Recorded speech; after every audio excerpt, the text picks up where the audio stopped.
Dear Papa Dudut, ako po si Harvey, 31 years old na po sa kasalukuyan. Mula nung pandemic ay nakagawian ko ng makinig sa Barangay Love Story sa Spotify. Habang pauwi, galing sa negosyo ko na minamanage. Naaliw ako sa ideya na pwedeng ipadala ng listener na katulad ko ang parte ng buhay ko na gusto kong ishare. Kaya nung minsang narinig ko yung announcement ninyo sa Barangay LS, kung saan ipapadala ang kwento ay nag-ipon muna ako ng lakas ng loob. At saka nag-email sa barangaylovestories@yahoo.com. Papadudot, ang kwento ko po ay nangyari 1 taon na ang nakakalipas. Binata pa po ako noon. Pero hindi po ako mag-isa sa buhay dahil may inaalagaan po akong 8 taon na batang babae na si Lian. Anak po siya ng kapatid kong lalaki. Dalawa lang po kaming magkapatid kaya sobrang close kami at talagang iniidolo ko si Kuya. Kahit po nung makapag-asawa siya ay hindi nagbago ang pagmamahal namin sa isa't isa. Pero kinailangan magtrabaho sa ibang bansa ni Kuya para sa anak niya. Wala na rin po ang asawa ng kapatid ko at maaga pong nawala ang misis niya dahil sa karamdaman. Since wala na rin pong mga magulang namin at kami na lamang magkapatid ang magkasama, ako na lang po talaga ang mapag-iiwanan niya ng anak niya. Bagamat nakakalungkot na kinailangang umalis ng kapatid ko ay masaya naman po ako sa pag-aalaga at pagbabantay sa pamangkin ko. Sabi ko nga sa sarili ko, kahit malayo si Kuya ay si Lian ang connection ko para hindi ko maisip na hindi ko siya kasama. May maliit po akong negosyong pinapatakbo, kaya dahil doon ay marami po akong oras para sa pamangkin ko. Nayahatid ko siya sa eskwela sa umaga at sa hapon naman ay sumasabay siya pauwi sa isa sa mga teacher niya. Nasa same floor kasi ang mga unit na tinitirhan namin kaya isinasabay na niya ang pamangkin ko sa pag-uwi.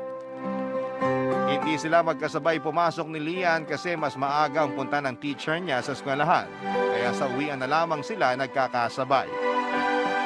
Sa pagpapatuloy ng kwento, malalaman ng mga kabarangay natin kung bakit ganon ang naging setup ng pamangkin kong si Lian at ng teacher niya.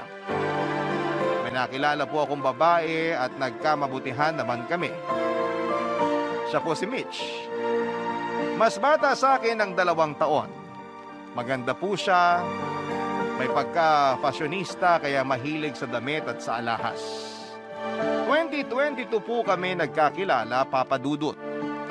Mabait po si Mitch, maalalahanin at napaka-appreciative niya kapag nireregaluhan ko siya dahil ipinagyayabang niya talaga na bigay ko yon. Madalas po kaming lumalabas noon kaya mas lalo kaming naging malapit sa isa't isa. Pero sinisiguro ko po na naihatid ko na si Lian sa school bago kami magkita ni Mitch at nakauwi na ako sa unit bago siya ihatid ng teacher niya pauwi. Hindi ko po alam na mga panahon na yon kung nagtataka ba si Mitch sa oras ko. Pero hindi naman po siya nagtatanong kaya hindi ko na din naman pinapaliwanag sa kanya kung bakit ganon. Isang araw, Papa Dudut, ay natapos ko lahat ng kailangang asikasuhin sa negosyo. Kaya maaga kami nagkita ni Mitch. Pero sa unahang pagkakataon ay sinabi ni Mitch na sa unit ko daw kami magpalipas ng oras. Pumayag naman ako, Papa Dudut.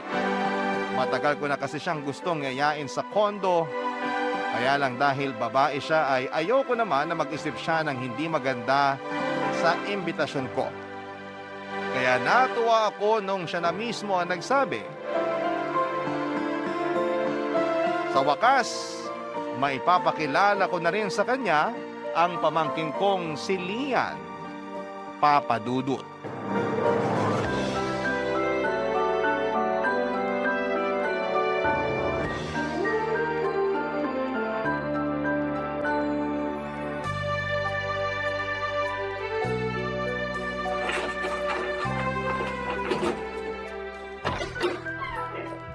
Tuloy ka, Mitch.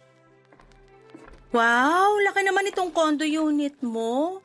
Saka nasa corner. Mahal siguro to, no? Hindi naman. Saka sa amin ng kapatid ko nakapangalan tong kondo. Ah, iyan yung kapatid mo na nasa ibang bansa? Oo, siya nga. Kailan ba siya uwi? Matagal pa siguro. 5 taon ang kontrata niya eh. Nakakaisang taon pa lang siya doon. Ah, okay. Matagal pa pala. Oo. Ikukuha lang kita ng maiinom. Ihahain ko na rin tong binili natin na lunch ha.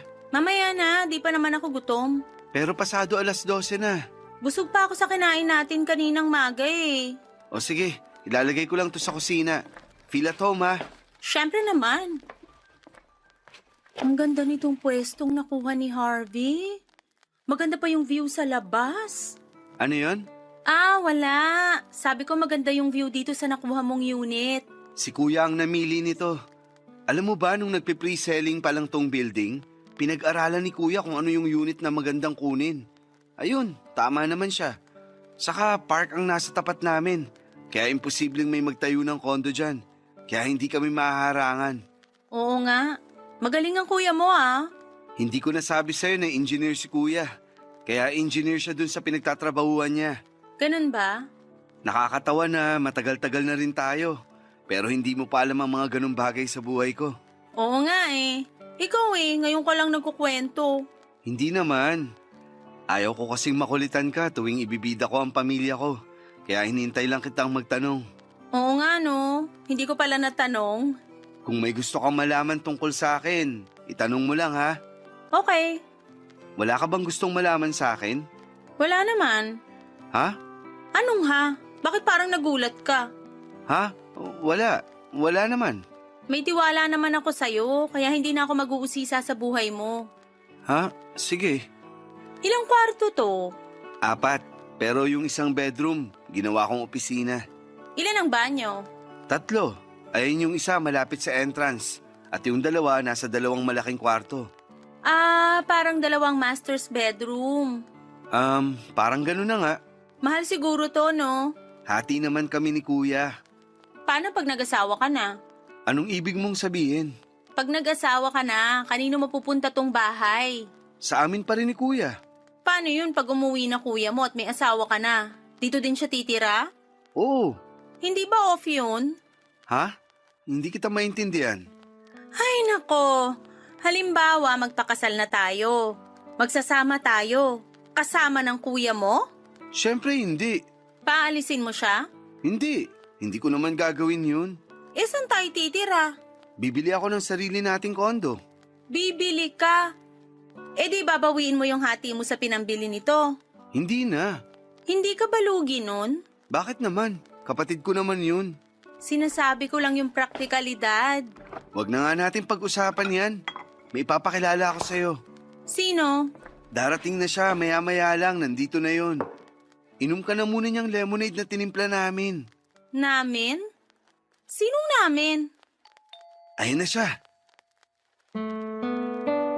Papadudod sakto ang pagkakasabi ko dahil dumating na si Lian.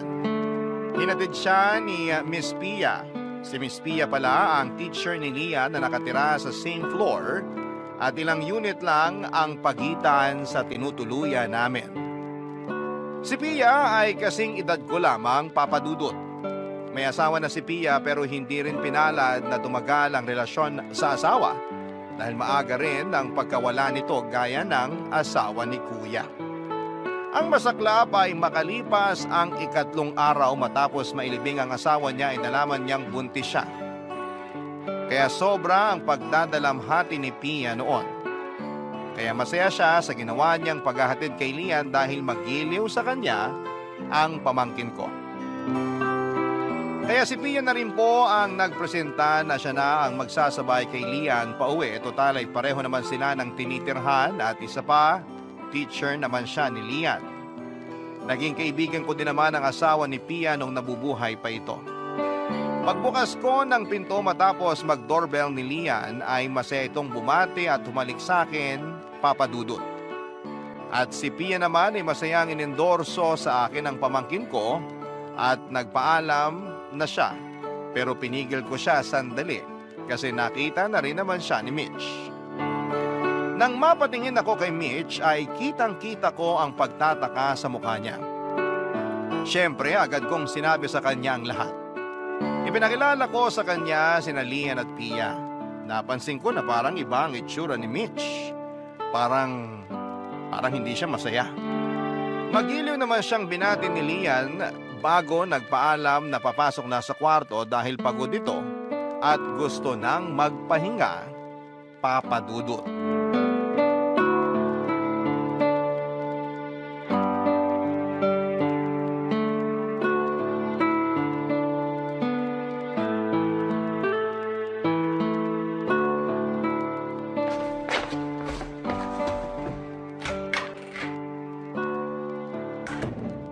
Di ba isa sa master's bedroom yung pinasukan niya? Ha? Oo. Kwarto niya yon? Oo. Nung umalis si kuya, doon na nagkakwarto si Lian. Excuse me. Aalis na ako, Harvey. Ay, sorry Pia. Si Mitch nga pala. Hello? Hindi ba masyadong malaki yung kwarto para sa pamangkin mo? Hindi naman. Dapat dun sa mas maliit lang siya nagkukwarto.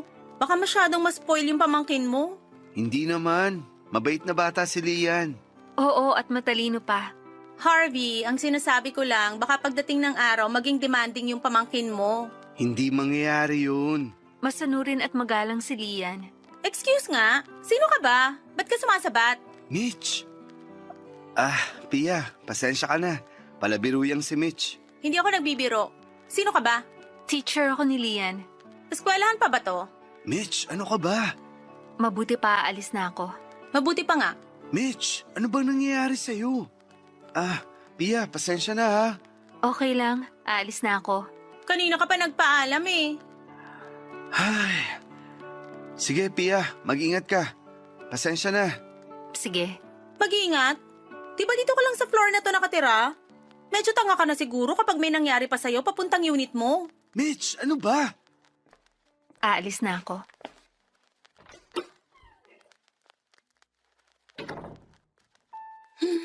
Salamat naman. Ano ba nangyayari sa'yo? Ano ba nangyayari sa akin? Hindi mo ba napansin nakikialam siya sa atin? Sabat ng sabat? Sino ba siya? Bakit ka ba nagagalit? Wala naman siyang ginagawa. Siya ba pag-uusapan natin? Mabuti pa nga, wag na. O ngayon, sagutin mo na yung tanong ko tungkol sa pamangkin mo. Unang-una, hindi mo sinasabi sa akin na may anak pala yung kapatid mo at dito nakatira at ikaw yung nag-aalaga. Ayokong magmukhang ipinapangalandakan ko sa'yo ang kwento ng buhay ko. Hinihintay kong ikaw ang magtanong at sasabihin ko naman. Ako pala may kasalanan nito. Hindi naman. Anong ibig mong sabihin? Wala naman. Alam mo, maghahain na ako. Hindi pa kasi tayo kumakain. Maghahapunan na. Bahala ka. Tamang-tama. Kasabay natin si Lian. Makakapagkwentuhan kayo. Bakit kami magkukwentuhan? Siyempre, para mas makilala nyo ang isa't isa. Bakit? Siya ba magdedesisyon kung magtutuloy-tuloy tayo sa relasyon natin? Mitch, magkikwentuhan lang kayo. Ayoko makipagkwentuhan pag kumakain. O siya, sige.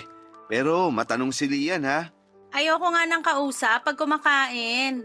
Alam mo, wag na lang tayong kumain. Hindi ka pa ba nagugutom? Nalipasan na ako ng gutom dahil sa inis. Ines? Yung babaeng pakialamera. Tapos ngayon ipipilit mo pa na makipagkwentuhan ako habang kumakain. O sige na, hindi na. Mamaya na lang kami kakain ni Lian.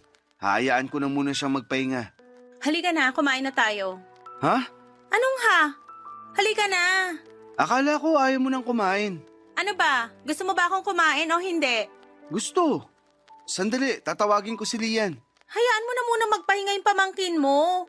O sige, mamaya ako na siya tatawagin. Tara na, marami tayong pag-uusapan. Akala ko ba ayaw mo nang kinakausap kapag kumakain? Ano ba? Gusto mo ba ako nandito? Ha? Oo. Sige, halika na. Kinabukasan ay bumalik si Mitch sa kondo namin, Papa Dudut. Masaya siyang dumating doon ng maaga pa. So sorpresahin niya raw ako pero siya ang nasorpresa nang makita niya na nagbabanding kami ng pamangkin ko. Nawala sa isip niya na Sabado pala ng araw na yon at walang pasok si Lian. Pero hindi siya nagpahalata at masaya siyang binati ako at kahit papaano ay binati din niya si Lian. Siyempre po dahil sa pagmamahal ko kay Mitch ay natutuwa ako sa maliliit na gestures niya para kay Lian. Naintindihan ko po na gano'n ang naging reaksyon niya kasi nabigla siya sa sitwasyon ko. Inaamin ko naman po na mali ko rin talaga na hindi ko kaagad sinabi sa kanya ang lahat. Yung tungkol sa pamangkin ko at sa paghahatid ni Pia sa kanya. Dahil nga po sa saya ko ay hindi ko napansin na sa pakikipag-usap ni Mitch kay Lian ay tinatakot na pala niya ito. Pero kilala ko din naman po ang pamangkin ko. Hindi ganun kadaling masindak si Lian.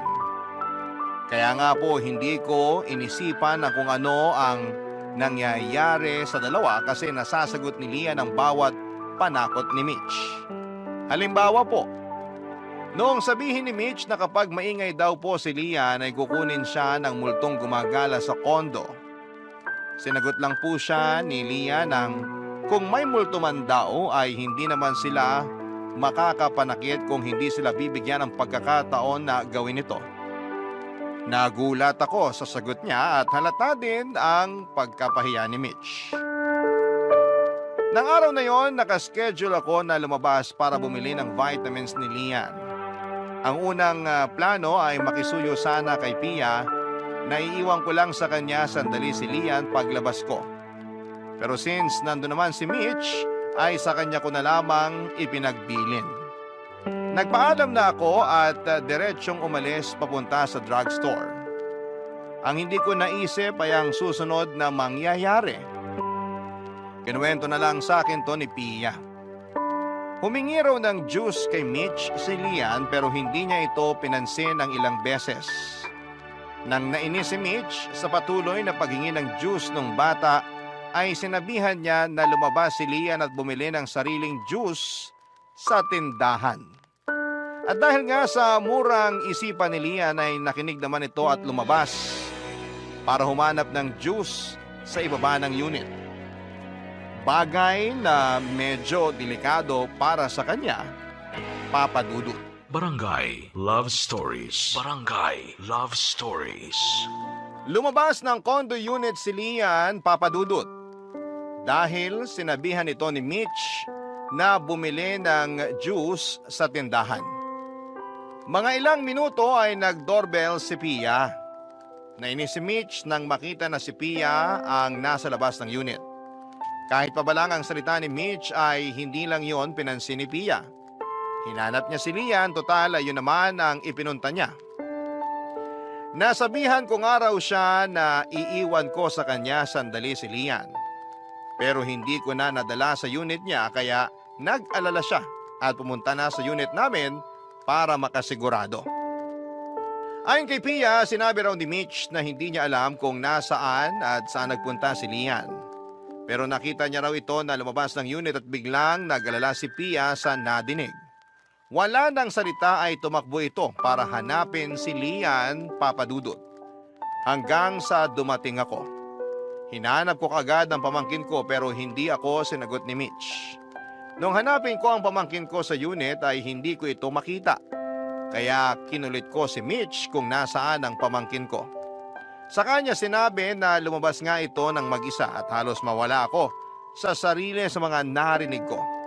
Lalabas na sana ako nang may nag-doorbell. Pagbukas ko ay si Pia ang nakita ko at kasama at yakap si Lian na umiiyak dahil sa takot. Agad kong kinuha ang pamangkin ko at naiyak din ako nang makita si Lian. Nagpapaalam ako kay Pia na ipapasok ko lang sandali si Lian sa kwarto, Papa Dudut.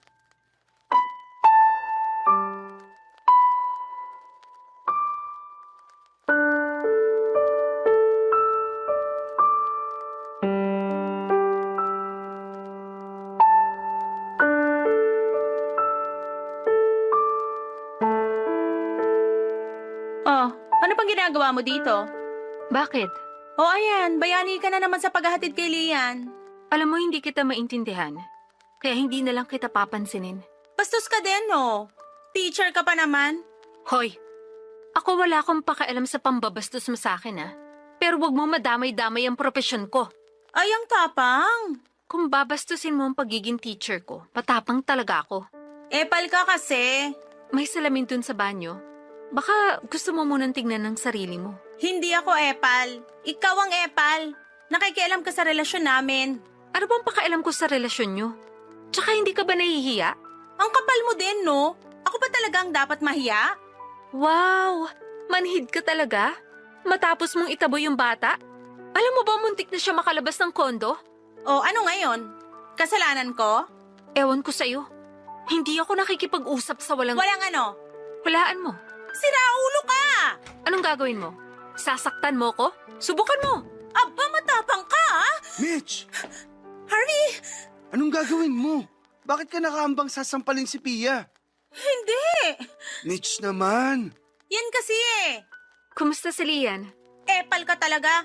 Nakatulog na siya. Salamat naman. Epal, Babalikan ko na lang siya mamaya ah. kapal mo. Hayaan na muna natin siya magpahinga. Natutulog na si Lian. Aalis na muna ako, Harvey. Babalik na lang ako mamaya kapag maaliwalas na ang paligid. Ano? Sige, Pia. Salamat. Ano to, Harvey? Parang hindi mo ako nadidinig kanina. Ha? Anong ha? Binubuisit mo ba talaga ako? Hindi kita maintindihan. Kasi nagpapauto ka sa babaeng yon. Nagpapauto? Nagmamaang-maangan ka pa? Ano bang sinasabi mo? Kaibigan ko lang si Pia. Kaibigan mo. Ikaw ba kaibigan ng tingin niya? Ano bang sinasabi mo? Halatang halata siya. Hindi na nahiya. Ang laki naman ng tiyan. Dahil buntis siya. Buntis? May asawa si Pia. Eh may asawa pala siya eh. Bakit punta siya ng punta dito? Dahil kay Lian. Baka dinadahilan lang niya si Lian. Ano ba naman yung iniisip mo? Paano ba naman? Naiinis ako sa kanya. Ikaw lang naman ang naiinis. Hindi ka naman niya inaano. Basta naiinis ako sa kanya. Pwede ba itigil mo na yung pagsiselos mo? Mabuti pa ayusin na natin ang lahat para makapagpakasal na tayo. Anong aayusin? Itong bahay, kung kanino dapat mapupunta pag nag-asawa ka na. Sabi ko na sa'yo, kay kuya. Bakit ba sa kanya? Mas malaki ba ang bag niya dito sa bahay? Pareho lang kami. Oh, yun naman pala eh. Dapat sa'yo mapunta tong bahay. Usapan na namin ni kuya yun. Pag nag-asawa na ako, hihiwalay na ako kapag nakauwi na siya. Kay kuya may iiwan tong kondo kasi may anak na siya. Magkakaanak din tayo. Pag nangyari yan, siguradong may sarili na akong condo unit. Papa Dudut, hindi ko na lang muna pinansin ang nangyaring insidente na alam kong si Mitch ang may gawa. Pinigil ko ang emosyon ko dahil ayokong magalit sa kanya, Papa Dudut. Mahal ko ang pamangkin ko pero mahal ko rin si Mitch. Noong gabing yon na kami na lamang ni Lian ang nasa kondo ay kinausap ko siya. Sinabi ko na huwag magalit kay Mitch dahil mabait naman ito. Dahil mabait at masunuring bata si Lian ay sumang-ayon ito sa akin. Dahil na rin sa pagmamahal niya sa tiyuhin niya. Kinabukasan, araw ng linggo, wala pa ring pasok si Lian kaya masaya kaming nagkwekwentuhan kahit abala ko sa pagluluto at tutok naman ang pamangkin ko sa pagdodrawing sa notebook niya. Nagtatawanan pa kami ng may mag-doorbell. Si Mitch. Bumalik siya sa kondo at hindi ko siya inaasahan kasi hindi naman kami nagkikita tuwing araw ng linggo. Pumasok siya at pansin ko na kampante na siya sa kondo. Humalik lamang ito sa akin at nahiga na sa may sofa. Saka nilabas ang cellphone niya. Hinayaan ko na lamang muna siya, total ay hindi pa ako tapos sa pagluluto. Hindi ko sigurado pero parang may naramdaman ako sa pamangkin ko. Iniwan niya bigla ang pagdodrawing tapos ay lumapit sa akin at niyayaya kung maglaro kami, Papa Dudut. Naisip ko na magandang pagkakataon na yon para magkalapit sina Lian at si Mitch. Sinabihan ko ang pamangkin ko na yayain si Tita Mitch niya na maglaro.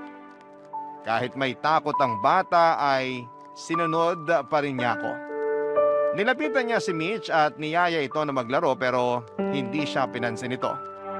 Paulit-ulit siyang nagyaya pero hindi ko inaasahan ang sumunod na nangyari. Nakita ko na lamang na nakahiga sa sahig si Lian at umiiyak ng malakas. Dahil din siguro sa pagkabigla, napatakbo ako para kargahin siya. Nang tanungin ko si Mitch kung anong nangyari ay hindi niya raw alam. Nakita na lang daw niyang nakahiga si Lian sa sahig. Umiiyak na naman ang pamangkin ko. Kaya ipinasok ko siya ulit ng kwarto. Kasi doon siya nare-relax. Hinayaan ko siya sa pag-iyak habang kinakausap hanggang sa makatulog na lamang uli ito. Saka ko siya iniwan at tinuloy ang pagluluto ko. Nung naguhugas na ako ng mga ginamit ko ay biglang may nag-doorbell, Papa Dudut.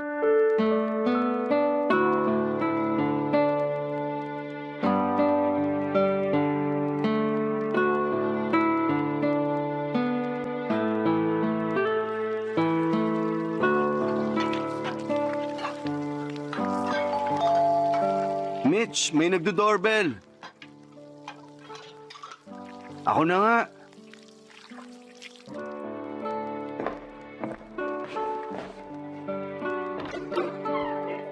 Pia, good morning.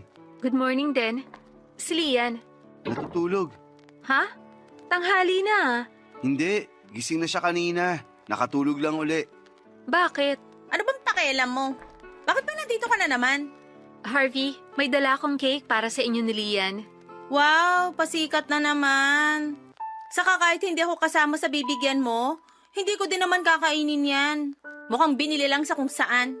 Salamat, Pia. Mukhang masarap nga. Ako nag-bake niyan. Talaga? Marunong ka pala mag-bake? Mas lalong hindi masarap yan. Mukhang madumi ang pagkakagawa. Ano ka ba, Mitch? Tigilan mo na nga yung sinasabi mo. Hindi naman ako apektado. Hayaan mo na. Ah, mayabang kang epal ka, ah? Gusto mo bang makita si Lian? Nasa kwarto lang siya. Sige nga, bago ko bumalik sa unit ko. Bakit ba kailangan mo pang makita yung bata? Para-paraan ka rin eh. Sige na, Pia. Diretso ka na sa kwarto ni Lian. Mabuti pa nga. Kasi baka may mamatay. Sinong mamamatay ang sinasabi mo? Oo nga. Sinong mamamatay? Baka may mamatay sa inggit. Ano? Binabastos mo ba ako? Hindi ko gagawin yun. Kasi may pinag-aralan ako. Anong sinasabi mo? Ako walang pinag-aralan? E di inamin mo na rin na bastos ka. Ang kapal mo? Hoy! Alalahanin mo wala ka sa bahay mo, ha? Ikaw ba nasa bahay mo para umasta ng ganyan? Malandi ka talaga? Hindi ka ba nahihiya sa asawa mo? Mitch! Huwag mong idamay ang asawa ko dito. O ano? Kunyari loyal sa asawa pero ang totoo, lumalandi sa iba. Tama na, Mitch! Bakit? Totoo naman ah. Ayan, guilty siya oh. Niloloko niya asawa niya. Bastos ka talaga. Wala kang respeto kahit sa matagal ng patay. Ano? Tumigil ka na kasi. Matagal nang patay ang asawa mo? Oo, Ah, naiintindihan ko na. Kaya pala ang lakas ng loob mong kumerengking sa boyfriend ko. Mitch! Tumigil ka na sabi! Ayan, dahil sa babaeng yan, sinisigawan mo na ako. Tumigil ka na kasi! hayaan mo na siya. Ganyan talaga ang tumanda ng walang magandang pag-uugali. Ikaw ang pangit ang ugali. Walang kahihiyan. Uulitin ko ah. May salamin sa banyo. Tingnan mo ang sarili mo. Hayop ka talaga ah. Mitch! Iya, ayos ka lang. Tutulungan kitang tumayo. Bakit mo siya tinulak? Kulang pa yan. Buntis siya! Isa pa yan. Matagal na palang patay ang asawa niyan. Sinong bubuntis dyan? Kung sino-sino lang? O baka naman ikaw? Sumusobra ka na, Mitch. Hindi na maganda ang mga sinasabi mo. Pwes, baka ikaw nga ang nambuntis dyan. E di magsama kayo. Nakakadiri kayo. Ikaw ang nakakadiri. Isang nakakadiring hayop sa katawan ng tao. Mas hayop ka. Mitch, tama na! Aray ko, bitiwan mo kamay ko. Sasampalin ko yung hayop na yan. Tama na sabi! Sige, sigawan mo ako. Ayoko nang makita pagmumukha nyo. Mitch, sandali! Bitiwan mo ako. Papadudot parang hindi na po tao si Mitch ng mga oras na yon. Hindi niya inisip na buntis si Pia at maaaring makaapekto sa sanggol na dinadala nito ang ginawa niya. Hindi ko na rin alam kung ano ang naramdaman ko noon kay Mitch. Kaya nang umalis siya ay hindi ko na siya hinabol o sinuyo pa. Si Pia ang inasikaso ko dahil natakot din ako sa maaaring mangyari sa kanya. Hirap si Piyang kumilos kaya naman inalalayan ko siya na mapaupo sa sofa. Kapuna-puna na tinitiis nito ang sakit na nararamdaman dahil kita ko na nangingiyak pa ito.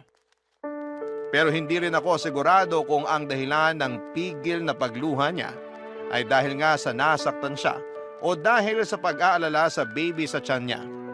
Habang pinapakalma ko si Pia ay lumabas ng kwarto si Lian. Kitang-kita niya ang sitwasyon ni Pia kaya naman nagtanong ito. Hindi naman ako makasagot kasi hindi ko alam ang sasabihin nang biglang magsalita si Pia na aksidente daw siyang nadulas. Nakita ko ang pag-aalala ni Lian nang marinig ang sinabi ni Pia. Pero si Pia imbis na indahin ang sakit ay nagsabing ayos na raw siya. Kailangan niya lang umupo.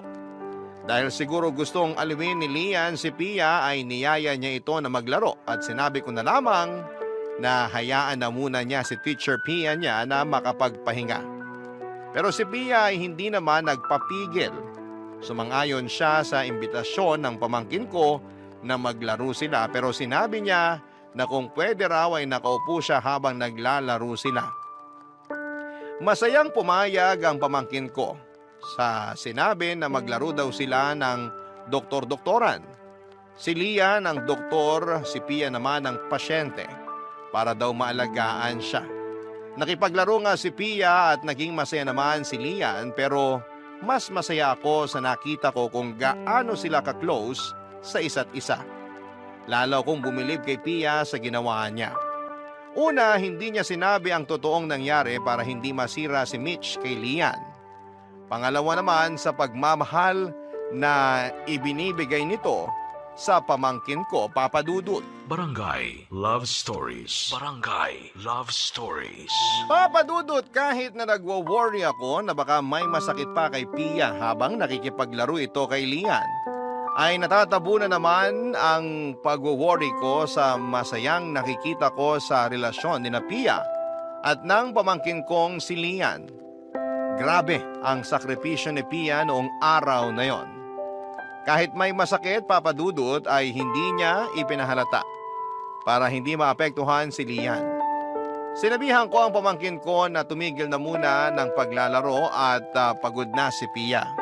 Pero nagdahilan naman si Pia na kesyo magandang ensayo daw yon sa magiging bagong responsibilidad niya. Ang responsibilidad ng pagiging isang ina. Para daw kapag lumabas na ang baby niya ay alam na niya kung paano alagaan. Sinabi pa ni Pia na imbes na nag-iisip daw ako na kung ano-ano at nag-aalala, ay makipaglaro na lang daw ako sa kanila. Sinunod ko ang sinabi ni Pia dahil tama siya. Masyado ako nag-worry kaya kailangan ko ng magagawa. Hindi ko maipaliwanag kung ano ba ang nararamdaman ko noon. Habang tumatagal ang paglalaro namin, ay napakasaya ko sa mga nangyayari. Natapos ang araw na yon nang hindi na nagpakita o nagparamdam man lang si Mitch. Natapos ang araw na yon nang hindi ko man lang siya hinanap, Papa Dudut.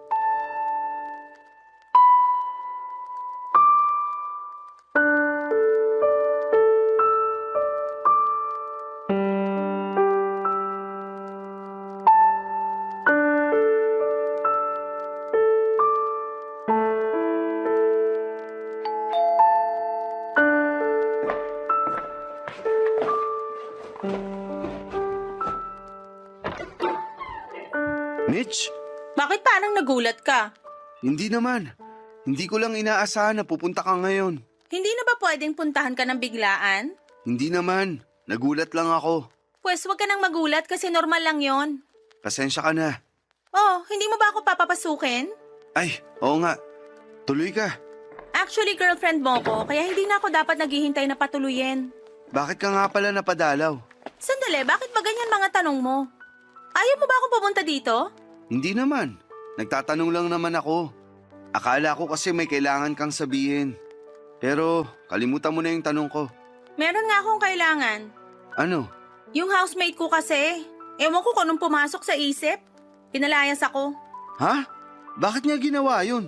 Ewan ko. Wala akong ibang alam na dahilan kundi masama ang ugali niya. Bakit kanya papaalisin? Hati naman kayo sa bayarin sa bahay. Kaya pantay dapat ang karapatan nyo. Oo nga eh. Sandali, Saan ka pupunta? tatawag lang ako. Saan? Sa kaibigan kong lawyer. Sabihin mo ang ginawa sa'yo para mapahiya yung housemate mo na yun. Wag na. Anong wag na? Mali ang ginawa niya. Kailangan niyang mapahiya. Basta, hayaan mo na siya. Kung hindi mo sasabihin ang dahilan, ako na lang mismo ang magrereklamo. Kasi ano? Hindi naman ako nagbibigay ng hati sa kanya. Nakikitira lang ako. O ano, okay na ba? Sabi mo noon, nakikihati ka sa pambayad. Hindi nga. Wag mo na nga akong idiin. Paanong gagawin mo ngayon yan? Dito na muna ako. Ha?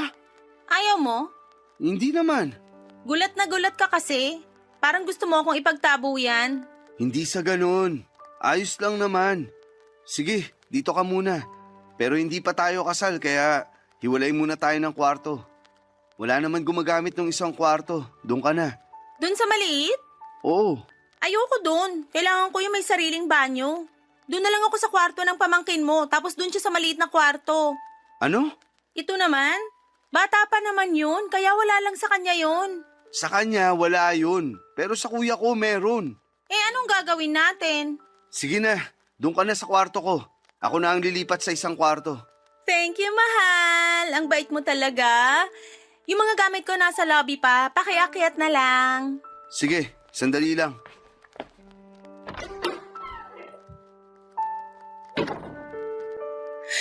Ay, ang dali talagang utuin ni Harvey. Napaganda pa yung pagpapalaya sa akin dahil mas malaki itong nilipatan ko. Ano ba yan? Ngayon pa may nag-doorbell. Ako pa magbubukas. Puisit.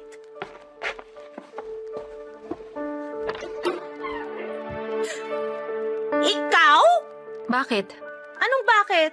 Wala si Harvey. Wala kang haharutin.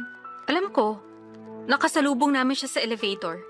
Siya nagsabi na ihatid ko na lang si Lian dito. O pues, huling punta mo na dito. Hindi ka na pwedeng tumuntong dito. Ikaw namang bata ka. Tigilan mo na yung pagka-spoiled mo at hindi uubra sa akin yon dahil dito na ako titira.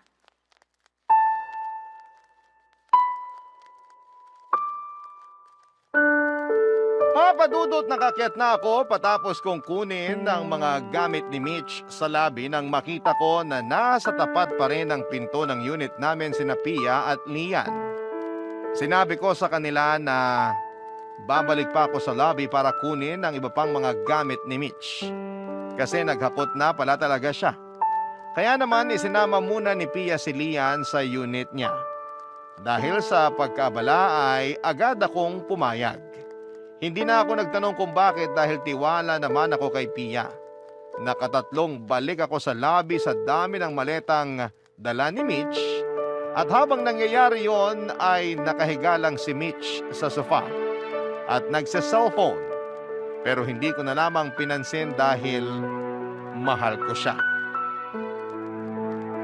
Matapos kong mahakot ang mga gamit ni Mitch ay sinundo ko na si Lian kina Pia. Habang pabalik kami sa unit ay pinaliwanag ko sa kanya na lilipat ako ng kwarto para naman hindi magtaka ang bata pag nakita niyang doon na ako sa maliit na kwarto na tutulog. Ang nasabi lang ni Lian sa akin ay tutulong daw siya na magligpit ng gamit ko. Napon ako na parang ayaw mawalay sa akin ang pamangkin ko. Ramdam ko na pilit lang tinatago ni Lian ang takot niya kay Mitch. Sa paglipas nga ng mga araw na nandun si Mitch ay nakita ko kung gaano niya hindi gusto ang pagkalinga sa pamangkin ko. Hindi gaya ni Pia, si Mitch ay wala talagang pakialam kay Lian. Pakiramdam ko ng mga oras na yon ay parang nababawasan ang pagmamahal ko kay Mitch. Pero pinaglalabanan ko ito. Hanggang sa mapagdesisyonan kong bumili ng engagement ring. Hindi ko napansin na natunugan pala ito ni Mitch. Yung pagbili ko ng singsing. Kaya nung araw na yon ay nag-ayos si Mitch ng todo. Nagbihis ng maganda at hinintay ako na makauwi. Papa Dudut.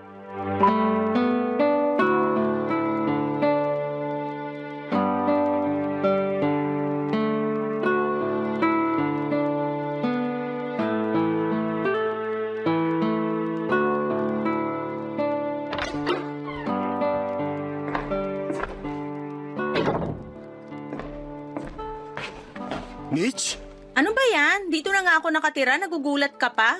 bakit ganyan ang itsura mo? Anong itsura? Yang itsura mo. Ang negative naman ang tanong mo? Ibig kong sabihin, bakit base na base ka?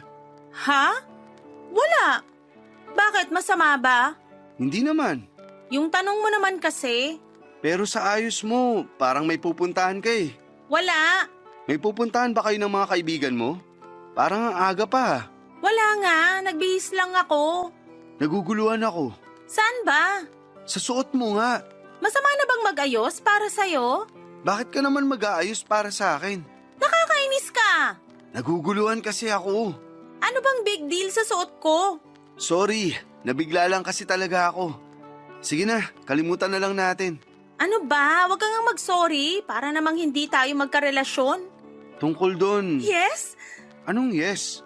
I mean, anong tungkol sa relasyon natin? Don't tell me, magsi-step up na tayo. Ha? Sorry. Sige, continue. May sasabihin ako sa'yo. Ay, salamat. Salamat, Sige na, sabihin mo na. Ang dami mo namang suspense. Mitch. Sino ba yung istorbong yan? Sandali, bubuksan ko lang ang pinto.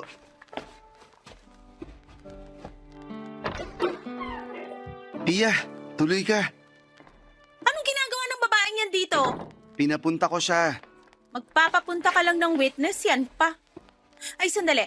Mabuti pa lang nandyan siya para madinig at makita niya ang lahat. Sige na, Harvey. Ituloy mo na yung sasabihin mo. Gusto kong maghanap ka na ng ibang malilipatan. Ano? Lilipat tayo? Bakit? Gusto ko dito. Darating na ba kuya mo? Sila na lang lumipat. Hindi pa darating si kuya. Ang ibig kong sabihin, humanap ka na ng malilipatan mo. Bibigyan kita ng 1 linggo. Ano? Teka, alam mo, hindi pasok yung joke mo. Sabihin mo na yung totoo para mapahiya yung babaeng yan. Anong totoo? Nayayayain mo na ako magpakasal. Ano? Alam nyo, hindi ako kailangan dito. Babalik na lang ako pagkatapos nyo mag-usap. Mabuti pa nga. Sandali!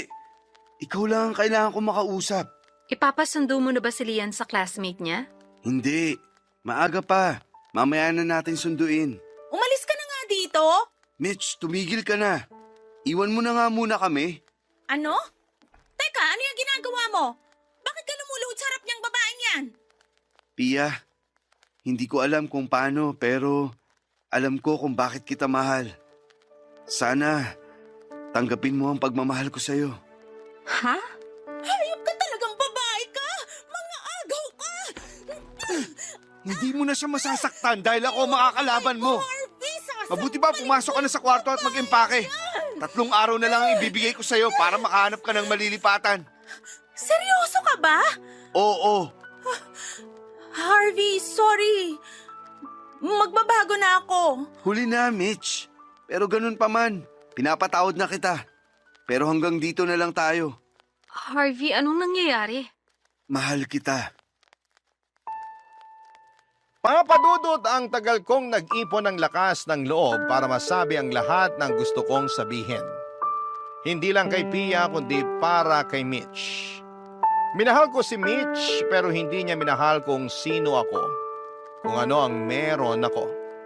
Ang weird nga kasi hindi ko alam ang pagkataong yon ni Mitch. Hindi ko inaasahan yon kasi maayos naman siya noong simula ng relasyon namin. Ayaw ding maniwala ng utak ko na lumabas yung ganong ugali niya kasi maayos yung kondo na tinitirhan namin ng pamangkin ko. Sa lahat ng mga kagasbangan ng ugali ni Mitch na ipinakita niya sa amin na sobrang gumulat sa akin kabaligtaran naman ng kay Pia. Mahalaga sa akin si Kuya kaya mahal ko ang pamangkin kong si Lian. Kaya kung hindi ko kayang tanggapin ng babaeng karelasyon ko ang pamangkin ko ay hindi kami para sa isa't isa. Meron talaga sigurong ganong stage sa buhay ng tao na biglang maibabaling mo ang pagmamahal mo sa iba. Kasi medyo kakaiba yung nangyaring yon para sa akin. Wala naman kaming romantic connection ni Pia noon. Mahal ko naman talaga si Mitch kasi biglang nalipat yung pagtingin ko. Natatawa nga ako pag may ganong eksena akong napapanood sa mga pelikula. Pwede palang mangyari yon sa totoong buhay.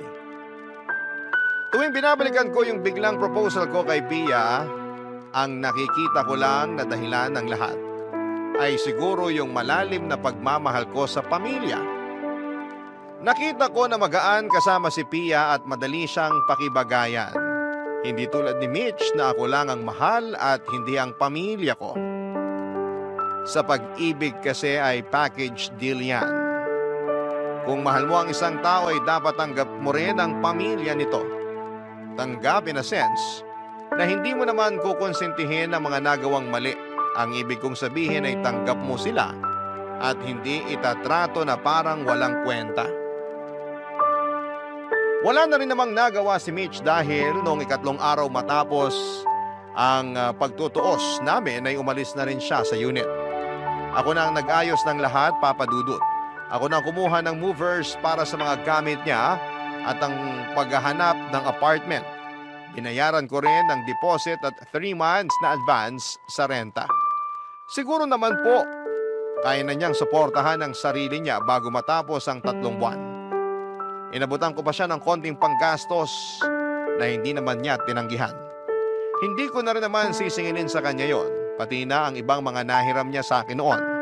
Ang importante ay magkahiwalay kami ng walang gulo. Hindi rin naman kami nagpakasal ni Pia, tinanggap niya ang pagmamahal ko, pero ang kasal ay pinagpaliban namin. Pakiusap niya na gusto niya munang matapos ang pagluluksa niya sa asawa niya bilang respeto at pagmamahal dito, bago namin pagdesisyonan ang kasal. Hindi naman ako nagmadali at handa akong maghintay. Basta ang importante ay nandyan na siya at hindi na mawawala pa.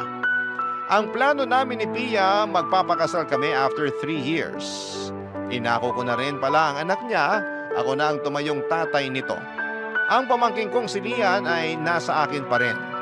Masayang masaya si Kuya sa nangyayari sa akin. Sa kasal namin ni Pia, siya ang best man ko. Masaya ang pagsasama namin ni Pia at parang magkapatid sina Lian at Jericho. Yun ang pangalan ng anak ni Pia. Sa ngayon ay dito muna kami sa unit namin nakatira. Ang unit naman ni Pia ay pinapaayos namin para pagdating ni Kuya ay lilipat na kaming 3 ni Pia at ni Jericho doon. Maraming salamat po, Papa Dudut, sakaling mapili po ninyong basahin ang kwento ko sa Barangay Love Stories. More power po sa inyong programa. Ang inyong kapuso at kabarangay forever, Harvey. Dear Papa Dudut, isa ako sa mga tagapakinig ng Barangay LS 97.1 sa Spotify. Doon ako nagmamarathon ng mga kwento ng mga kabarangay natin. Ako nga pala si Topper, 40 years old, breadwinner ng pamilya. Simula nang nakapagtapos ako ng pag-aaral at nakapagtrabaho, ay sa akin na inasa ng pamilya ko ang pang-araw-araw namin.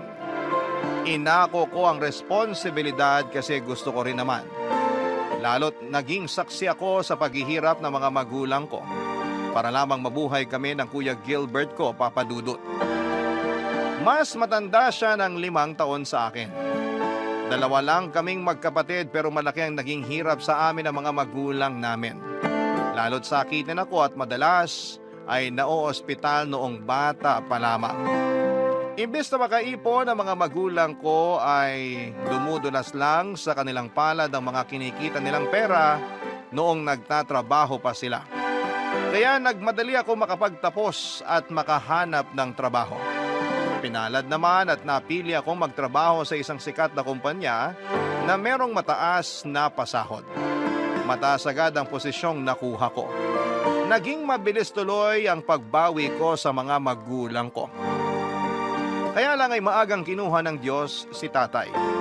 Wala pa ata akong 3 taon sa trabaho ng pumanaw ito. Labis ko yung dinibdib. Lalo't gusto ko pang maibigay sa kanya ang mga hindi niya nararanasan noong nabubuhay pa siya. Kaya naman pinangako ko sa sarili ko na ibubuhos ko na lamang sa aking ina ang hindi ko nagawang iabot sa aking tatay, Papa Dudut. Hindi naman maluho si nanay. Kahit na ilang beses ko na siyang kinulit na mag-request sa akin ang mga gusto niyang material na bagay ay panay pa rin ang pagtanggi niya. Ang tanging gusto lamang niya ay makasama kaming dalawa ng Kuya Gilbert ko habang nabubuhay pa siya.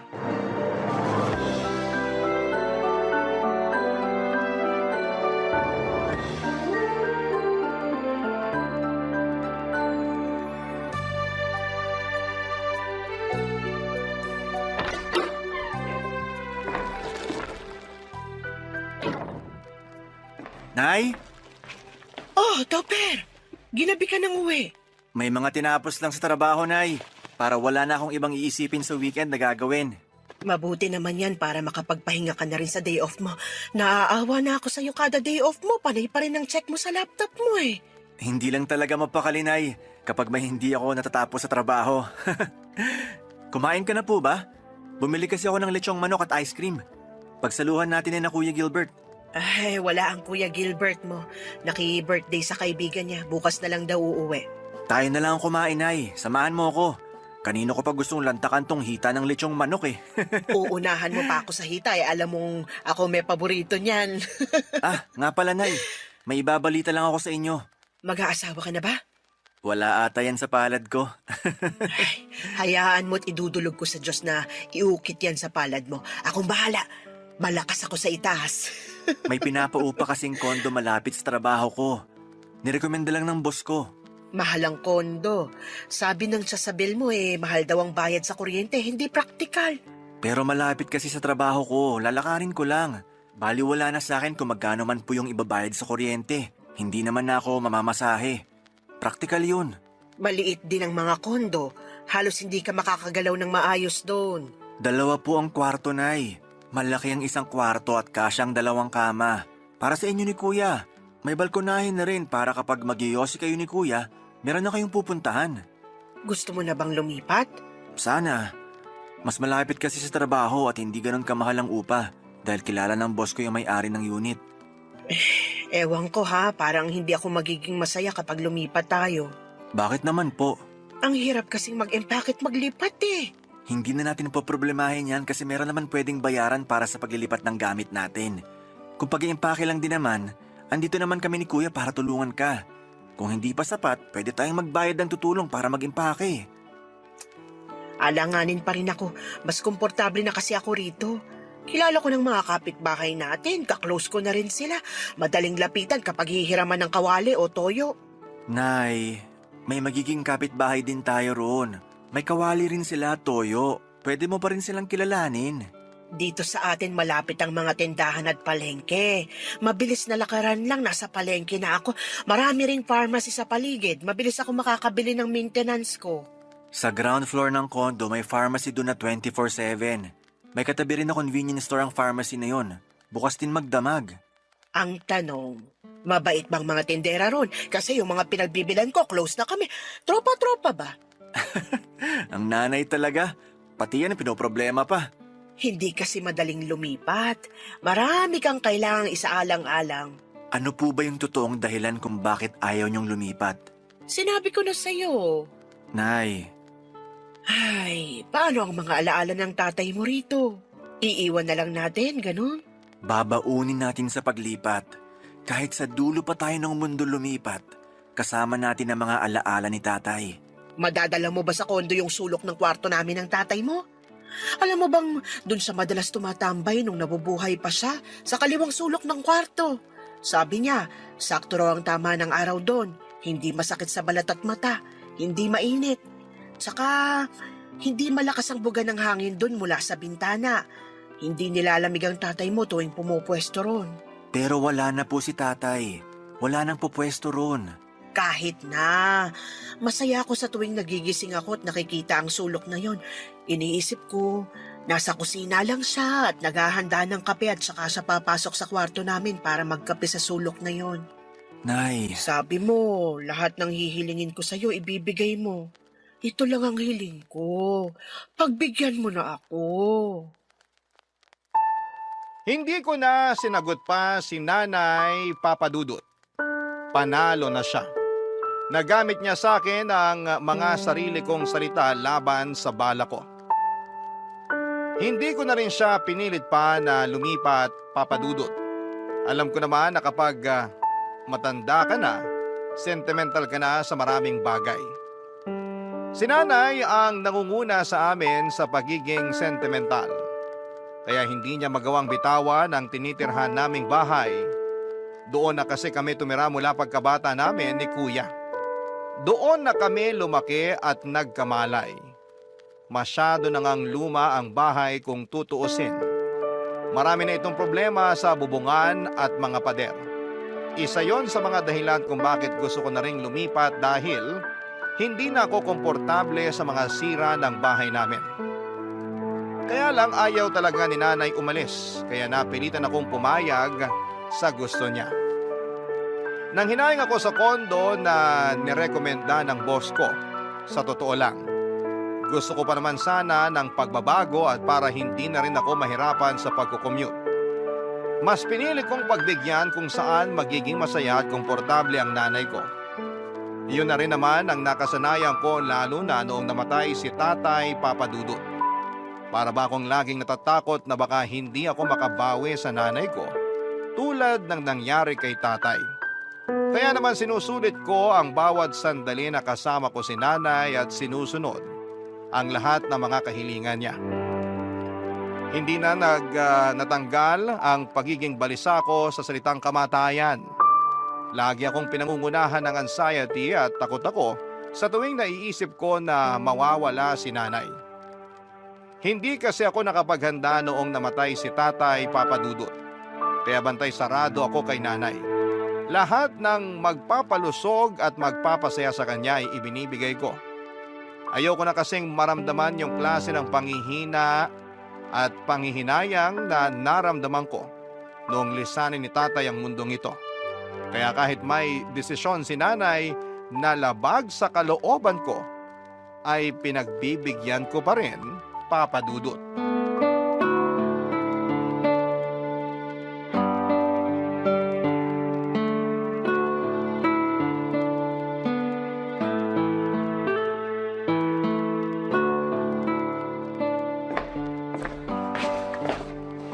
Kuya Gilbert, nasaan si nanay?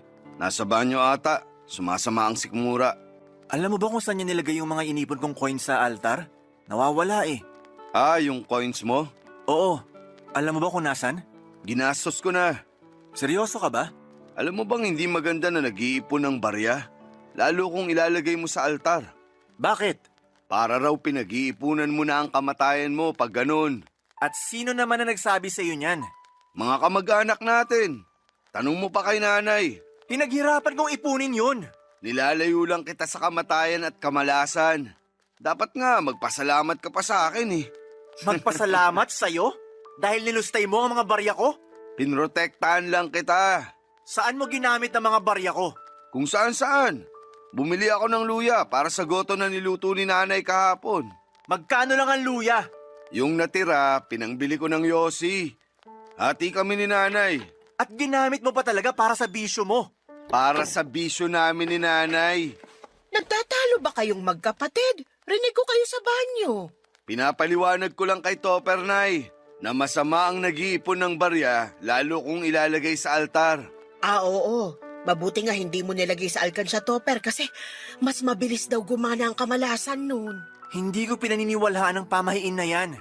Kaya hindi yan gagana sa akin. Sa susunod, ipabuo na lang ang barya at idiretso mo na sa bangko, huwag na sa altar. Wala na talaga akong ilalagay dyan sa altar maliban sa insenso. Sarili mong kabahay pag nanakawan ka. Hindi kita pinagnakawan, ha? Ayusin mo yung mga salita mo. Ginawan ka na nga ng pabor, eh. Kailan naging pabor sa akin na pag nakawan ako ng pera? Niligtas nga lang kita sa kamatayan. Ay, awat na kayo sa pag-aaway. Kayong dalawa na nga lang ang magkapatid, panay pa ang pag-aaway nyo. Ipaliwanag mo kasi, Nay, kay Topper na iniisip ko lang ang kalagayan niya. Ang galing naman. Kaya mo ba naisip na ipangbili na lang ng Yossi yung mga barya ko? Yossi namin ni nanay. 2 kaming nakinabang doon. Hindi lang ako. Hayaan mo na yun, Topper. Sa susunod, huwag ka na kasing mag-iipon ng barya para hindi na kami matakot ng kuya mo. Pinakaba mo kami eh. Ako pa tong mali. Hindi naman namin sinasabi na mali ka. Gusto lang talaga naming mag-ingat ka. Ayoko mamatay ka, anak, dahil lang sa kakaipon mo ng barya sa altar. Tama. Kung hindi dahil sa akin, baka pinaglalamayan ka na ngayon. Grabe. Grabe talaga. Aalis muna ako. Saan ka pupunta gabi na? Ipapabuo ko sa tindahan itong mga barya sa bulsa ko para wala nang mananakaw. Pabili na rin ng 1 pakete ng Yossi. Bayaran ko sa'yo sa katapusan. 20 years old lang si nanay nang ipanganak niya si Kuya Gilbert. Dahil panganay, naging practice child si kuya ng mga magulang ko. Lalo na si nanay. Kaya sa aming dalawa ay alam kong mas malalim ang koneksyon nilang dalawa kumpara sa akin. Lalo't parehas pa sila ng bisyo, ang magyosi. Lagi silang magkausap na dalawa sa tuwing wala ako sa bahay. Wala kasing trabaho si kuya at hindi siya nakapagtapos ng pag-aaral dahil tinulungan niya si nanay na mag-asikaso sa bahay. Nasanay siyang hindi nagtatrabaho at umasa lamang sa inaabot noon ni tatay. Noong namatay si tatay, sa akin naman siya bumaling para umasa ng sustento. Mas lalo pa siyang ginanahan na hindi magtrabaho noong namatay na si tatay. Ang lagi niyang rason ay kailangan ng makakasama at bantay ni nanay sa bahay. Lalo't wala na raw si tatay. Pinayagan ko ang rason na yon, lalo't babad ako sa trabaho at mas marami talaga akong oras na nailalagi sa opisina kesa sa bahay. Ayoko namang maging malungkot si nanay kapag nag-iisa ito. Kahit noong time na yon ay gusto ko nang maghanap ng trabaho si kuya para may kasama naman ako sa pagbabayad ng bills sa bahay. Lalo na sa maintenance ni nanay. Gusto ko na ring makaipon para sa sarili ko. Sa totoo lang, kahit malaki ang sahod ko ay wala akong nasimulang ipon dahil lahat ay napupunta sa mga bayarin sa bahay. Gusto ko ang lahat na matulungan, kaya naman gastos ko ang lahat ng meron sa bahay. Mas lumalaki pa nga ang gastos ko mula nang namatay si tatay kasi nagdesisyon akong mag-travel kaming mag-iina. Gusto ko kasi talagang makabawi sa nanay ko pagdating sa oras na binubuhos ko sa kanya. Kaya naman, Papa Dudut, iginagala ko na siya. Bagay na hindi ko nagawa noon kay tatay noong nabubuhay pa siya. Papa Dudut. Barangay Love Stories. Barangay Love Stories. Papa Dudut, sinubukan kong tiisin ang mga inis ko kay Kuya Gilbert. Kung ako lang ang masusunod ay ayoko na sanang makasama pa siya sa isang bahay dahil habang tumatagal, mas nagiging palaasa siya sa akin. Si nanay lang naman ang gusto kong sustentuhan noon pero dahil naka-package deal sila ni Kuya Gilbert, kaya wala na rin akong magawa pa.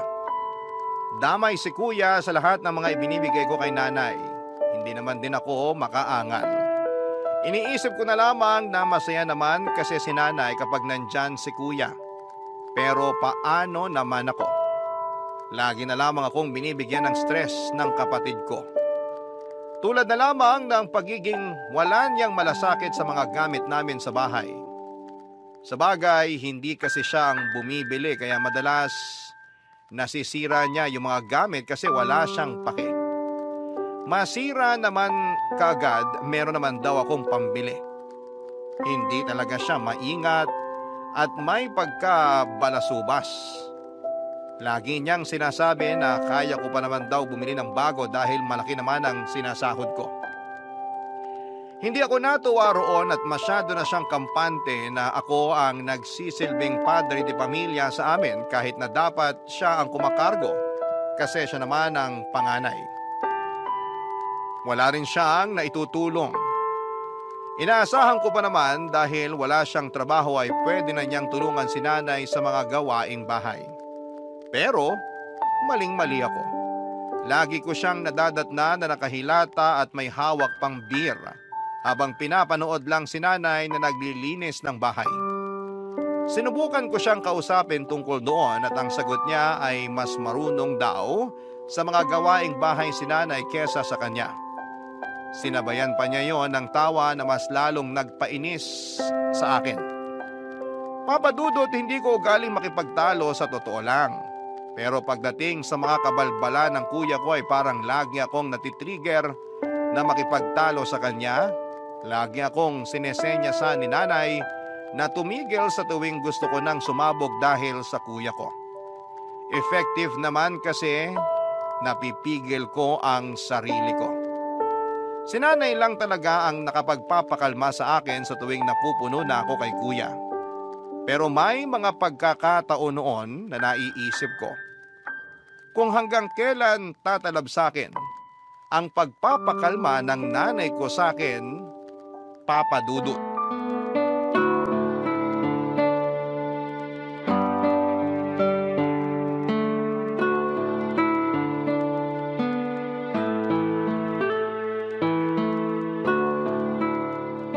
Ano ka ba naman, Gilbert?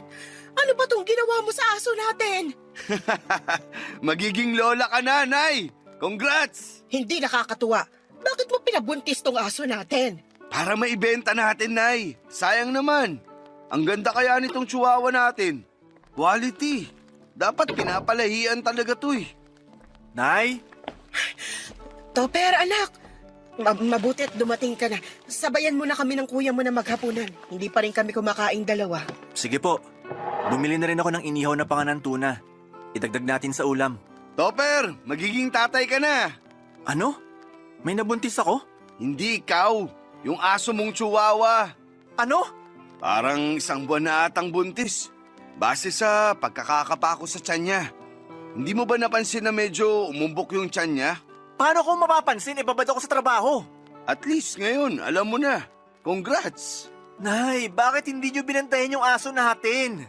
Ewan ko ba naman dyan sa kapatid mo? Wala na tayong magagawa. Nangyari na eh. Tanggapin na lang natin yung mga magiging anak niya. Kung ayaw mo ng dagdag na aso rito sa bahay, pwede ko namang ibenta. Para may pangbakasyon din ako sa birthday ko. Pinagkakitaan mo pa talaga? Kesa naman masayang yung mga anak niya, di ba?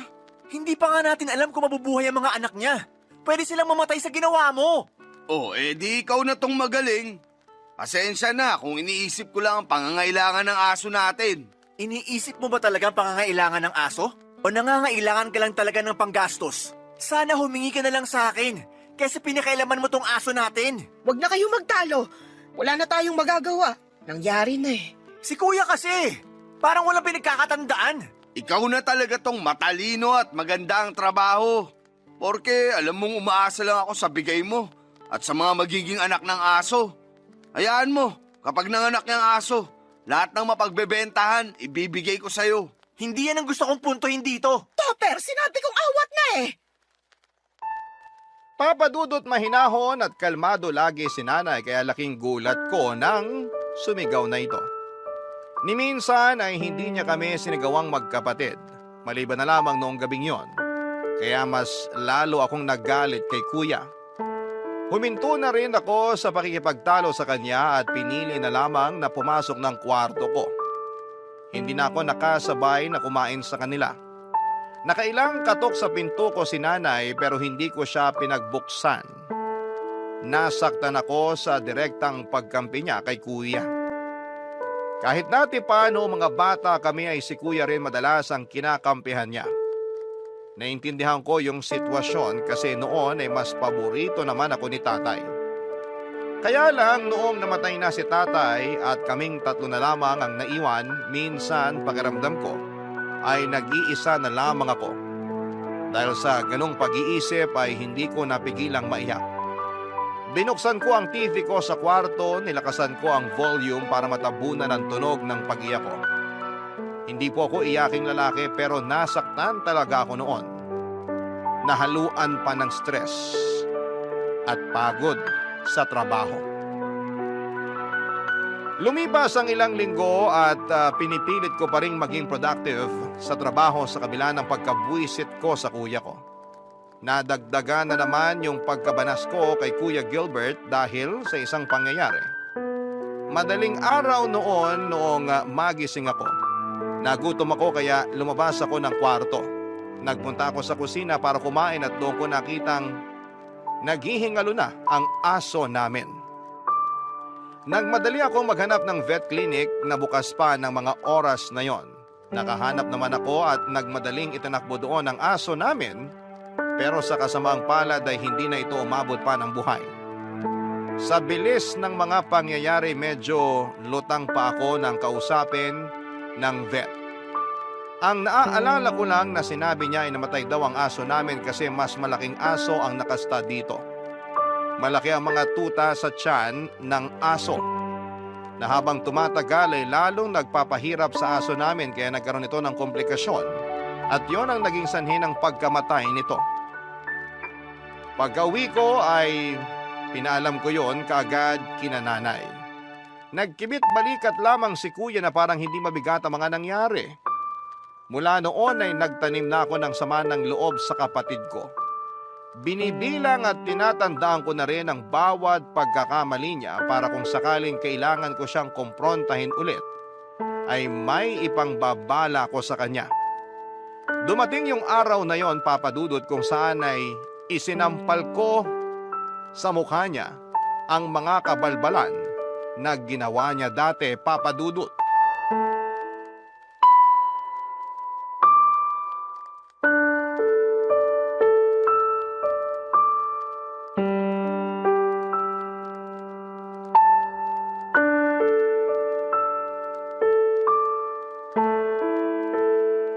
Kuya Gilbert, mag-usap tayo. Asan si nanay? Nasa kwarto siguro. Nahihilo raw. Bakit? May sumugod na babae sa office namin kanina. Jenna raw ang pangalan. Ah, si Jenna. Kilala ko yun. Bakit? Nagsusumbong sa akin. Iniiwasan mo na raw siya after niyang sabihin sa'yo na buntis siya. Ang hina naman niyang makagets. Dapat alam na niya yun. Kapag iniwasan ko siya, ayoko na. Ayaw mo na dahil nabuntis mo? Tulad ng mga dating nabuntis at tinakasan mo. Alam mo naman na pala. Bakit kailangan komprontahin mo pa ako tungkol kay Jenna? Kasi nakakahiya. Sinugod ako sa opisina. Akala nila ako nakabuntis sa kanya. Sabihin mo, di pa nga ako sigurado kung ako yung ama ng pinagbubuntis niya. Sigurado akong sa'yo yun. Hindi ako nagkakamali kapag may tinatakasan kang babae. Lagi mong sinasabi na hindi sa'yo yun. Pero pagkalabas ng bata, halos walang pinagkaiba sa mukha mo. Sobra ka namang mangusga. Tandaan mo, ako pa rin ang kuya mo. Ikaw pa rin ba ang kuya sa ating dalawa? Kasi parang ako na yung umaako nun eh. Ako ang bumubuhay sa pamilya natin. Ako ang namumroblema sa mga kalokohang pinapasok mo. Kung ano man ang problema ko sa mga nabubuntis ko, hayaan mo ko. Huwag mong problemahin. Paanong hindi po problemahin? Ako ang sinusugod ng mga nabubuntis mo. Ako ang ini-stress nila sa tuwing tinatakasan mo sila. Pwede naman kasing wag mo na lang silang harapin tulad ng ginagawa ko. O di tapos ang problema. Hindi rin natatapos ang problema. Kuya naman.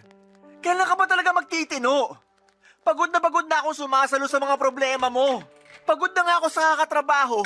Hindi ko pa mailagan lahat ng sakit ng ulo na binibigay mo sa akin. Ano na naman ba tong naririnig ko? Umiidlip ako eh. Bakit ba nagtatalo na naman kayo magkapatid? Si Topper kasi, Nay. Feeling perfect. Kanina pa ako inuusgahan dahil nakabuntis na naman ako. Nakabuntis ka na naman? Kumalma ka, Nay. Hindi pa nga ako sigurado kung sa akin yun eh. Ano ba naman, Gilbert? Panglima mo na yan ah!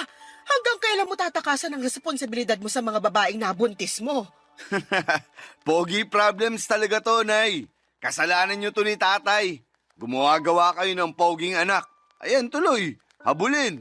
Habulin ng mga obligasyon. Pwede bang makipagbiruan ka na lang sa amin ni Nanay, Topper? Panira ka naman ng moment eh. Hindi biro mga ginagawa mo, kuya. Ilang babae pa bang bibiktimahin mo bago ka matuto? Pag binigyan ako ni Lord ng 10, doon na siguro ako hihinto. Naririnig niyo ba kung paano sumagot ng anak niyo, Nay? Naririnig ko. Hindi mo na kailangang sabihin sa akin. Pero bakit parang sa akin pa kayo galit? Kasi pinapalala mo lang tong sitwasyon. Ang pangit na nga nang nangyari sa kapatid mo, gagatungan mo pa ng sermon. Kasi kung hindi ko siya sa sermonan, sinong gagawa? Ni hindi niyo siya mapagsabihin ng tama. Kaya umaabot na si Limang nabubuntis niya.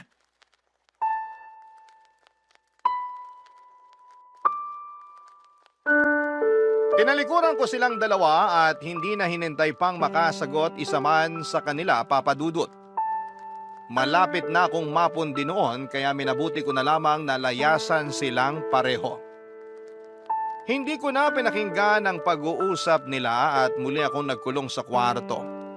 At kahit medyo naririnig ko ang mga palitan nila ng salita ay hinayaan ko na lamang sila. Hindi na ako nakialam pa. Sila naman ang may problema at hindi ako. Bakit ko ba stressin ang sarili ko para intindihin at pakisamahan sila? Mahal ko ang nanay ko pero minsan ay naiinis ako dahil sa kakaibang pagpapakita nito ng pag-intindi at pagmamahal kay kuya. Kaya parang lumaking walang alam sa buhay si kuya at palaging mali ang mga desisyon sa buhay dahil hinahayaan lamang siya ni nanay. Ang masakit pa ay sobrang kinukonsinti ni nanay si kuya. Kaya talagang hindi natuto at lumaking bano sa buhay ang kuya ko. Sa totoo lang ay marami akong naisakripisyo para kay nanay. Lahat yon ay naisip ko habang nakakulong ako sa kwarto. Marami akong bagay na hindi nagawa para sa sarili ko dahil kailangan ko siyang unahin sa lahat. Hindi ako nagkaroon ng asawa dahil natakot ako sa commitment para sa isang romantic relationship. Dahil oras na makapag-asawa ako ay sino na ang sasalo sa responsibilidad sa nanay ko. Malabo pa sa sabaw ng sinaing, natustusan ni kuya ang nanay namin. Kaya pinili kong hindi makipagrelasyon para mailaan ang oras ko sa pag-aalaga at pagbabantay sa nanay ko. Tulad na lang sa pagpili kong tanggihan ang offer ng isang kumpanya sa ibang bansa para magtrabaho sa kanila.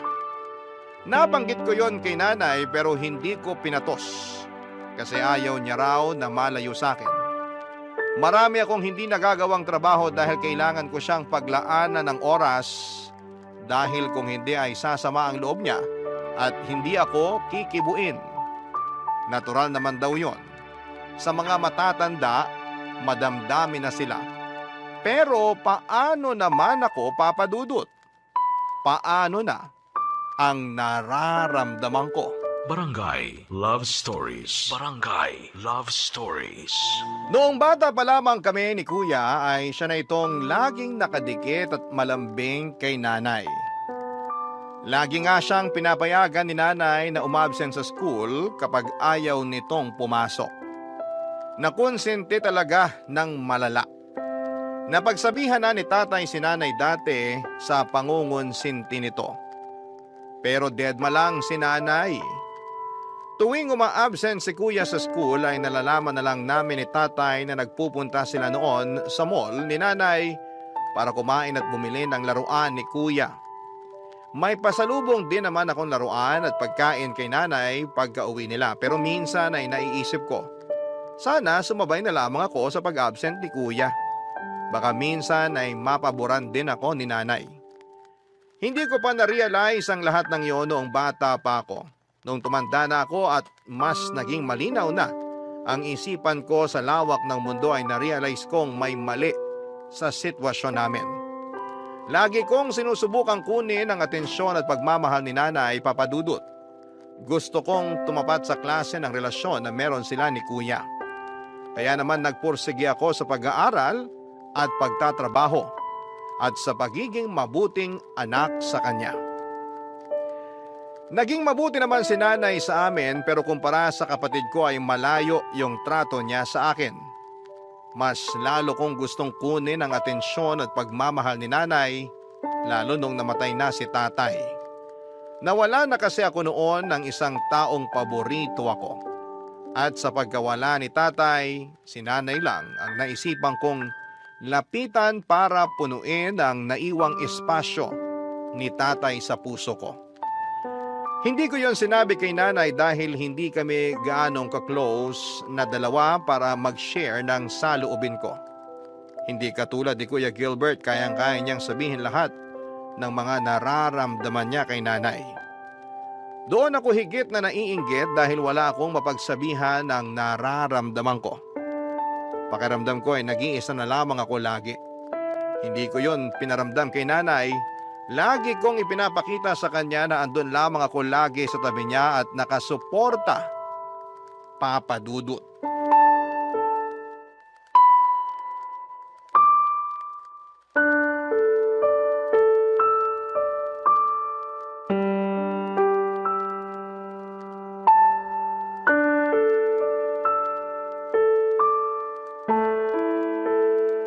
Nay, Bakit?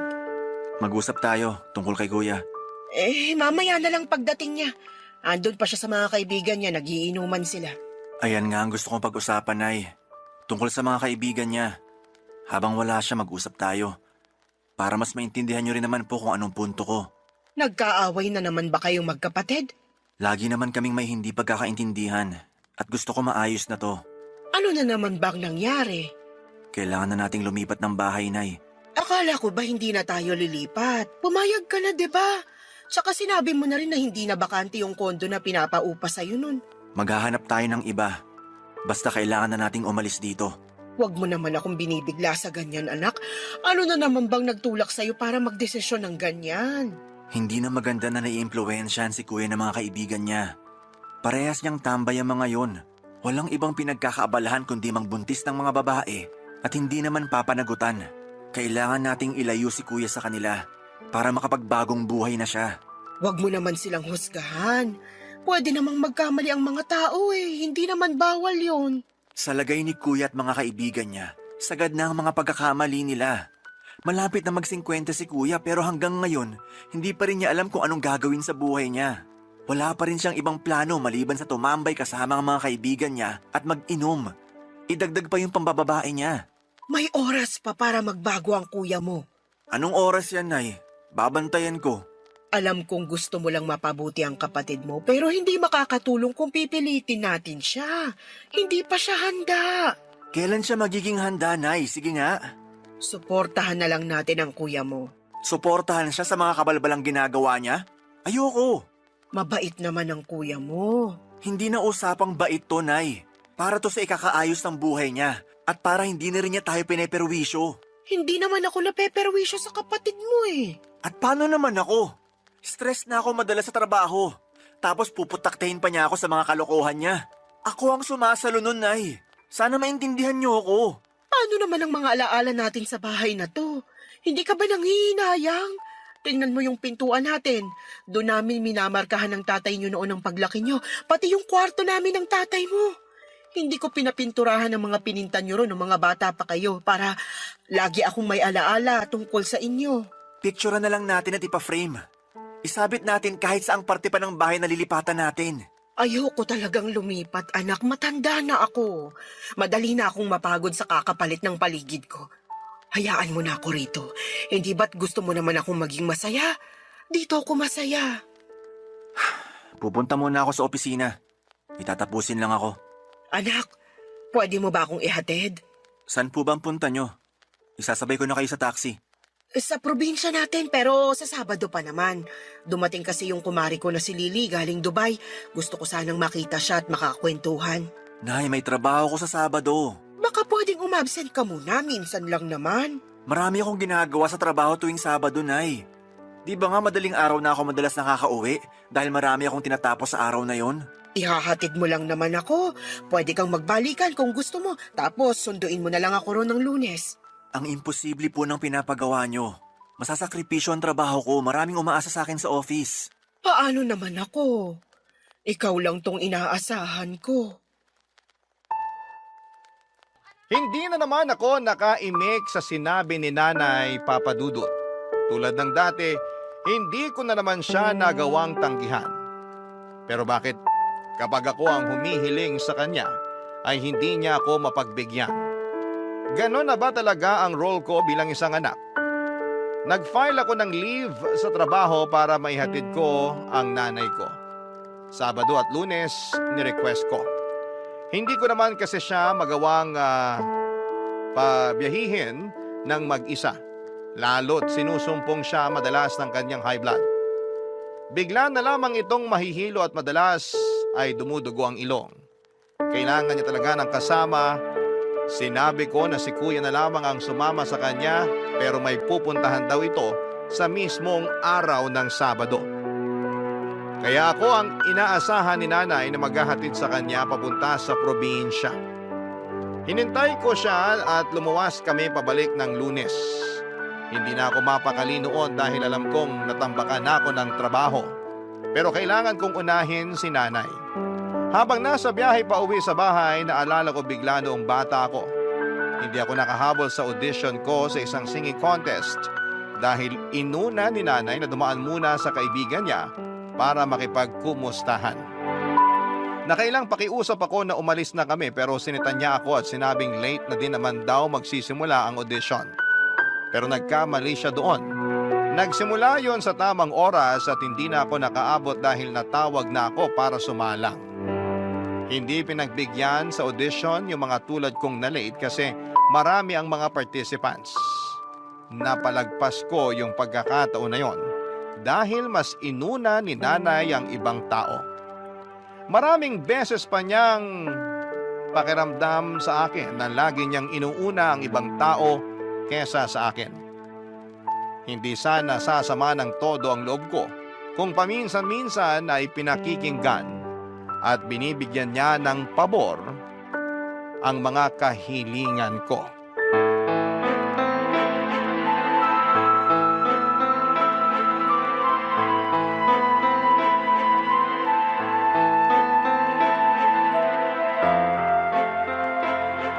Kuya, Bakit na naman? nagda-drugs ka ulit? Grabe ka namang mambintang. Yung totoo. Matagal na akong hindi gumagamit. Wala rin naman akong pambili. Di ba nga, hindi mo na ako sinusustentuhan? Saan naman ako kukuha ng pera para sa drugs? Lagi kang nakakagawa ng paraan para sa drugs dati. Dati yun. Hindi na ba pwedeng magbago ang tao? Gusto ko sanang maniwala sa'yo. Kaya lang iba kasi nakita ko kanina sa kwarto mo. Bakit ka pumasok sa kwarto ko? Kasi pinakuha ni nanay ang plancha sa kwarto mo. Gusto mong magpaliwanag? Bigay lang sa akin yun. Kaya binili mo o binigay, mali pa rin gumamit noon. Yan na nga lang ang takas ko sa pagbubunganga mo. Haharangin mo pa. Humahanap ka na naman ng rason para maipagtanggol ang baluktot mong pamumuhay. Ikaw na talaga lagi ang perfect. Ang linis mo eh. Parang hindi mo na kailangang maligo kasi wala kang dumi sa katawan. Ganyan ka talaga, no? Kapag nako-corner ka na sa kalokohan mo, bigla ka maghahanap ng ibang iinsulto sa akin. Nako, ano bang pang-iinsulto sa'yo? Hindi nga kita mahanapan ng ipipintas kasi nga, di ba? Perfect ka. Hindi kasi tutungkol sa akin. Dahil to sa issue mo sa pagdadrugs. Sige, ipagsigawan mo pa para marinig ng mga kapitbahay. Mas concerned ka pa sa sasabihin ng kapitbahay, pero wala kang concern sa mga kasama mo rito sa bahay? Paano kapag natiktikan ka? Ay didamay kami. Bakit? Pusher ba ako? User lang naman ako ah.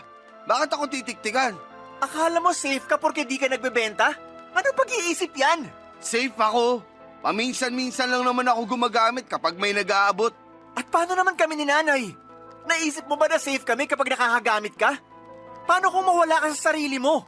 Alam mong pwede kang makagawa ng hindi maganda dahil sa drugs na yan. Hindi ko kayo gagalawin. Huwag kang mag-alala. Kaya kong kontrolin ang sarili ko. Sabihin mo yan kapag drugs na nag-control sa'yo sa susunod. Nagtatalo na naman kayo? Nay, si Kuya Gilbert, bumalik na naman sa pagdadrugs. Gilbert! Stress at pagod lang ako, kaya ako napagamit, Nay. Stressed ka pa? Pagod? Samantalang wala ka namang ibang ginagawa kundi tumambay. Saan ka nakakakuha ng stress at pagod? Sa'yo, at sa pagiging pakailamero mo sa buhay ko. Gilbert, akala ko tumigil ka na. Alak naman, masama yan eh. Lumayas ka na lang dito sa bahay, kuya. Bago kami mapahamak sa mga ginagawa mo. Bakit ako lalayas? Bahay ko rin naman to. Nag-aambag ka sa upa? Sa kuryente man lang? Mineral water? Anong ambag mo? Maliban sa marurumi mong damit na sinanay pang naglalaba. Walang lalaya sa bahay na to. Pamilya tayo, dapat magsama-sama tayo. Seryoso ba kayo, Nay? Nakita nyo na nagdadrag si kuya. Pero gusto nyo kasama pa rin natin siya? Kasi pamilya tayo. Kahit magkamali ang isa, pamilya pa rin to. Anong klaseng pamilya yung hindi iisipin ang kapakanan ng mga kasama niya? Pamilya pa ba? Tungturingan natin? Huminahon ka muna kasi nadadala ka lang ng emosyon mo kaya ganyan ka magsalita eh. Ganito ka magsalita dahil napupuno na ako. Ilang beses na tayong pinahamak ni Kuya noon. Huwag na tayong magdagdag ngayon. Parang awa nyo na. Hindi ko na kaya, Nay. May karapatan pa rin ako rito sa bahay. Dito na ako lumaki. Andito rin si nanay. Bahay ko rin to. Hindi mo talaga kailangang umalis, Gilbert. Mapag-uusapan pa to. Sige, Nay. Pag-usapan natin to. Sino ang aalis sa bahay na to? Ako o si Kuya? Topper, Padaliin na natin, Nay, para matapos na to. Ako o si Kuya?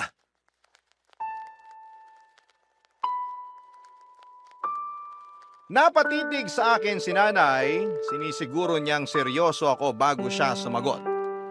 Hindi naman makatingin ang diretso sa akin si kuya at napansin ko ring pinagpapawisan ang noo niya. Siguro alam niyang dehado siya sa pilian. Pero sa totoo lang, pakiramdam ko noon ay dehado rin ako. Sa lalim ng koneksyon ni nanay at Kuya Gilbert ay malaki ang posibilidad na mas piliin ni nanay si kuya. Hinanda ko naman ang sarili ko. Naisip ko na mabilis lang akong makakaalis sa bahay namin at kakayanin ko naman ang gastos. Sakaling lilipat ako sa bagong apartment. Pero ang tanong na tumatakbo sa isip ko, paano silang dalawa? Paano si nanay? Tiniis kong huwag isipin masyado noon ang magiging kalagayan ni nanay sa pangangalaga ni kuya. Sakaling ako ang piliin niya na umalis. Gugutumin ba siya ni Kuya Gilbert o baka naman mapilitan si kuya na maghanap ng trabaho para may maipakain sa nanay namin? Yun ang mga bagay na kasalukuyang naiisip ko nang biglang magsalita si nanay.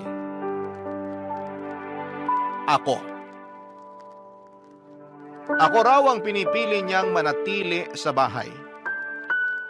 Parang hindi naman nagulat si kuya sa naging desisyon ni nanay. Parang inaasahan na niyang ako ang pipiliin. Kabaligtaran naman sa akin, inasahan kong si kuya ang pipiliin dahil siya ang paborito. Pero naligayahan ang puso ko nang sa wakas ay nagkaroon ako ng espasyo sa puso ng nanay ko. Humingi ng tawad si nanay kay kuya at pinagsabihan na itigil na ang paggamit ng pinagbabawal na gamot. Sana naman ay nakinig si kuya at magbago na talaga.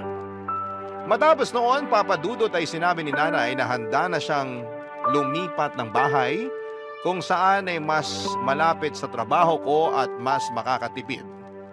Baka raw oras na rin ang pagbabago. Doon nasiyahan lalo ang puso ko, sa wakas ay nakinig na si nanay sa akin. Matapos noon ay nag-usap sina kuya at nanay at nakita ko ring inabutan ng pasimple ni nanay ng isang bungkos ng pera si kuya. Inipon niya yon mula sa mga inaabot ko sa kanyang allowance kada sahod ko at sa mga natatanggap kong komisyon.